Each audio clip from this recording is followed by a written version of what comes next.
Angel broking లో demat account open చేసి trade చేసి 10 షేర్లు బోనస్ గా పొందండి. జస్ట్ సైన్ అప్ అయితే చాలు. మీ ఫోన్ నంబర్ ఎంటర్ చేసి ఓటీపీ ఎంటర్ చేయండి. ఆ తర్వాత పాన్ కార్డ్, ఆధార్ కార్డ్, అలాగే బ్యాంక్ స్టేట్మెంట్ కూడా అప్లోడ్ చేయండి. ఆ తర్వాత ఓ సెల్ఫీ, ఓ ఈ-సైన్ చేస్తే చాలు. మీ అకౌంట్ 24 గంటల్లో యాక్టివేట్ అయ్యాక మా నంబర్ కి యాక్టివేట్ అని వాట్సాప్ చేయాలి. ఆ తర్వాత మీ డిమాట్ అకౌంట్ లో మేము చెప్పిన 10 బ్యాంకింగ్ షేర్స్ బై చేసి స్క్రీన్ షాట్ పెడితే చాలు. ఆ అమౌంట్ మీకు యూపీఐ ద్వారా పంపిస్తాము. అంటే మీకు 10 షేర్లు బోనస్ గా వచ్చినట్టే. ఆ తర్వాత మీరు ఆ షేర్స్ ని సెల్ చేసుకుంటారో ఇన్వెస్ట్ చేసుకుంటారో మీ ఇష్టం. డిస్క్రిప్షన్ లో ఉన్న లింక్ ద్వారా మాత్రమే మీకు ఈ బోనస్ షేర్లు వస్తాయన్నది మాత్రం గుర్తుపెట్టుకోండి. పాకిస్తాన్ మీద మరోసారి సర్జికల్ స్ట్రైక్ చేయాల్సిందే. యావత్ దేశం చేస్తున్న డిమాండ్ ఇది. పహల్గాంలో ముష్కరుల మారణ హోమం తర్వాత భారతీయులు బ్లడ్ బాయిల్ అవుతోంది. 26 మంది హిందూ పర్యాటకులను కాల్చి చంపిన సైతాన్గాళ్లను రప్పా రప్పా కాల్చి చంపాలని డిమాండ్ చేస్తున్నారు. ఉగ్రవాదుల వెనుకున్న పాకిస్తాన్ పని పట్టాల్సిందేనని పట్టుబడుతున్నారు. ప్రధాని మోడీ సైతం అదే వార్నింగ్ ఇచ్చారు. భూమి అంచుల వరకు వెంబడిస్తాం, ట్రాక్ చేసి దొరకబట్టి ఊహకు అందని రీతిలో శిక్షిస్తాం అని తేల్చి చెప్పారు. మోడీ ప్రకటనతో పాకిస్తాన్కు సర్జికల్ స్ట్రైక్స్ 2తో మరోసారి గట్టి గుణపాఠం చెప్పాలనే వాదన వినిపిస్తోంది. వీసాలు నిలిపివేయటం, సరిహద్దులు బంద్ చేయటం లాంటి డోసులు దాయాది దేశానికి సరిపోవని 2016లో చేసినట్టే పాకులోకి చొరబడి ఉగ్రవాదులు ఇంటికెళ్లి కాల్చిపడేయాలనే ఆవేశంతో రగిలిపోతోంది హిందూ రక్తం. ఇంతకీ ఆనాటి సర్జికల్ స్ట్రైక్ ఎందుకు జరిగింది, ఎలా జరిగింది, ఎలాంటి ఫలితం వచ్చింది అనేది మరొకసారి చర్చకొస్తోంది. సర్జికల్ స్ట్రైక్ పదం ఇప్పుడు ట్రెండింగ్లో ఉంది. సెప్టెంబర్ 18, 2016 పంజాబ్ పాక్ బోర్డర్ని ఉరిలో ఇండియన్ ఆర్మీ స్థావరంపై 4 జైషే మహ్మద్ ఉగ్రవాదులు అటాక్ చేశారు. మన సైనికులు నిద్రలో ఉండగా ఒక్కసారిగా కాల్పులతో విరుచుకుపడ్డారు. ఆ దాడిలో 19 మంది భారత సైనికులు అమరులయ్యారు. అంతకుముందు పఠాన్కోట్లోని అలాంటి ఘాతకమే జరిగింది. వరుస ఘటనలతో భారత్ సహనం నశించింది. ఉగ్రవాదులకు వారిని ఎగదోస్తున్న పాపిస్టి పాకిస్తాన్ గట్టి బుద్ధి చెప్పాలని డిసైడ్ అయింది. దాని పర్యవసానమే సర్జికల్ స్ట్రైక్స్. అసలు ఆ సర్జికల్ స్ట్రైక్స్ ఎలా చేశారంటే అది సెప్టెంబర్ 28, 29, 2016 ఉరి దాడి జరిగిన 11 రోజుల తర్వాత ఇండియన్ ఆర్మీ సరిహద్దు రేఖ ఎల్ఓసిని దాటింది. కటిక చీకట్లో పాకిస్తాన్ భూభాగంలోకి చొచ్చుకెళ్లి మరీ ఉగ్రవాదుల స్థావరాలపై అటాక్ చేసింది.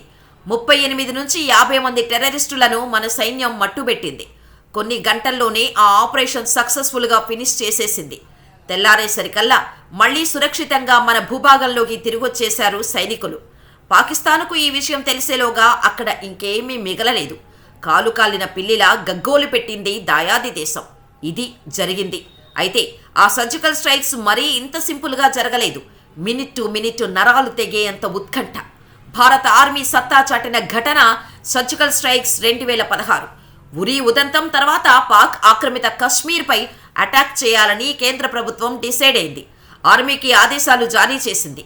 సర్జికల్ స్ట్రైక్స్ కోసం ఇండియన్ ఆర్మీలోని పవర్ఫుల్ సోల్జర్స్ అయిన పారాచూట్ రెజిమెంట్ను సెలెక్ట్ చేశారు.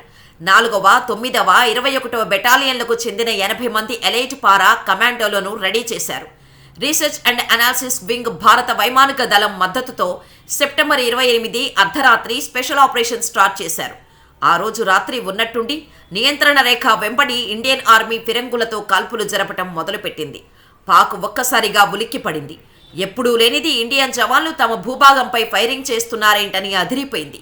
వెంటనే ఎదురుదాడి ప్రారంభించింది పాకిస్తాన్ ఆర్మీ. ఇదే మనకు కావాల్సింది. అటెన్షన్ డైవర్షన్ కోసమే ఇలా చేశారు మనోళ్లు. ఓవైపు ఫైరింగ్ జరుగుతుండగా మరోవైపు గప్చుపుగా పీఓకేలోకి దూసుకెళ్లారు కమాండోలు. Night vision goggles, grenades, rocket launchers, modern వెపన్స్తో ఫుల్లీ ఆర్మ్డ్ ఫోర్సెస్ 4 బృందాలుగా విడిపోయి నియంత్రణ రేఖను దాటేశాయి. అప్పుడు సమయం సాయంత్రం 6:30. ప్రతి బృందానికి నిర్దిష్టమైన టార్గెట్స్ ఇచ్చారు. భీంబర్, లీపా, కెల్ సమీపంలోని ఉగ్ర శిబిరాలను నాశనం చేయాలనేదే వాళ్ళ టాస్క్. ఆయా ప్రదేశాలకు చేరుకోవటం అంత ఈజీ కాదు. చిమ్మ చీకట్లో కాలినడకన నిశ్శబ్దంగా కొండలు దాటాల్సి ఉంది. తాళ్లు, క్లైంబింగ్ గేర్లు, నావిగేట్ టూల్స్ సాయంతో గంటల తరబడి నడిచారు. చిన్న సౌండ్ కూడా చేయకుండా చీకట్లో కలిసిపోతూ పీఓకేలోకి ఉగ్రవాదుల శిక్షణా శిబిరాల సమీపానికి చేరుకున్నారు. ఇక అంతే, టార్గెట్ కళ్ల ముందే కనిపించడంతో ఒక్కసారిగా విరుచుకుపడ్డారు. గ్రెనైడ్లు, రాకెట్ లాంచర్లతో ఉగ్రవాదుల డెన్పై అటాక్ చేశారు. బంకర్లను పేల్చేశారు. అసాల్ట్ రైఫిల్స్ టెర్రరిస్టులను ఏరిపారేశారు. తీవ్రవాద శిబిరాలను నాశనం చేశారు. సుమారు 4 గంటల పాటు సాగింది ఆ సర్జికల్ స్ట్రైక్స్. ఇండియన్ ఆర్మీ గర్జనతో పాక్ ఆక్రమిత కశ్మీర్ దద్దరిల్లింది. ఆ గర్జన పాకిస్తాన్ ఉన్నతాధికారులకు వినిపించే లోపే వచ్చిన పని పూర్తి చేసేసి అంతే సైలెంట్ గా తిరిగొచ్చేశారు పారా కమాండోలు. తెల్లారేసరికల్లా మనోళ్లు మన దేశంలో ఉన్నారు. అయితే ఓ జవాన్ ల్యాండ్ మైన్ పై కాలు వేయటంతో గాయపడ్డాడు. ఆ ఒక్క చిన్న డ్యామేజ్ మినహా సర్జికల్ స్ట్రైక్స్ 100% సక్సెస్ అయింది. సెప్టెంబర్ 29 ఉదయం 4:30 గంటలకు ఆపరేషన్ ముగిసింది. 38 నుంచి 50 మంది ఉగ్రవాదులను హతమార్చారని భారత సైన్యం ప్రకటించింది. అయితే పాకిస్తాన్ మాత్రం దీనిని తిరస్కరించింది. సరిహద్దుల్లో సాధారణ ఘర్షణ మాత్రమే జరిగిందని, 2 పాక్ సైనికులు మరణించారని, 9 మంది గాయపడ్డారని బుకాయించింది. ఇక సర్జికల్ స్ట్రైక్ అంటే మెరుపు దాడి అని అర్థం. మెరుపులా పాక్లోకి ప్రవేశించింది ఇండియన్ ఆర్మీ. మెరుపులా ఉగ్ర స్థావరాలపై విరుచుకుపడింది. మెరుపులా మళ్లీ తిరిగొచ్చేసింది.